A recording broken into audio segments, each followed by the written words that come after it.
好在民国112年公投修法了后呢，即马满18岁就会使来转公投票。根据中选会资料，即届核三重胖的公投案，头一届转票的都有75万人。新闻带大家做伙来看，这个少年人到底安怎想？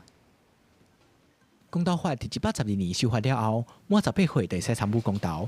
中选会公布，即届8月23核三重派的公投，就有75万人是头一届投票。这头一届公投的少年人也真关心公投对台湾未来影响。有人认为核能发生灾害几率增加，所以应该支持核三重胖。也毋过，有人认为核废料也无好的处理方式，不应该改用核电。核能的这种发电吼。 绝对是袂使安尼黑白来的，所以其实伫这个建筑啊，也是讲伊咧设计这安全的规范，其实我是感觉是拢足焦整的。最后你得算重胖啊，你遐核能废料要放对，这嘛是一个上大的问题嘛。因为大家人拢无想要甲核能废料放伫你家己厝顶附近。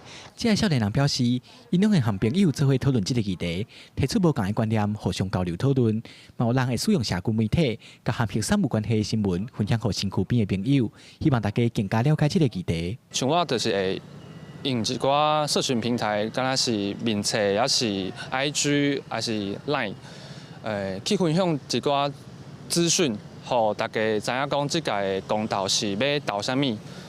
好啊，这届8月23号的公投嘛，大家用去了解，去出来投票，不管是反对也是同意。少年人也用少年人的方式鼓励朋友爱出来投票，替8月23核三重派的公投投关键的一票，为家己的未来做主张。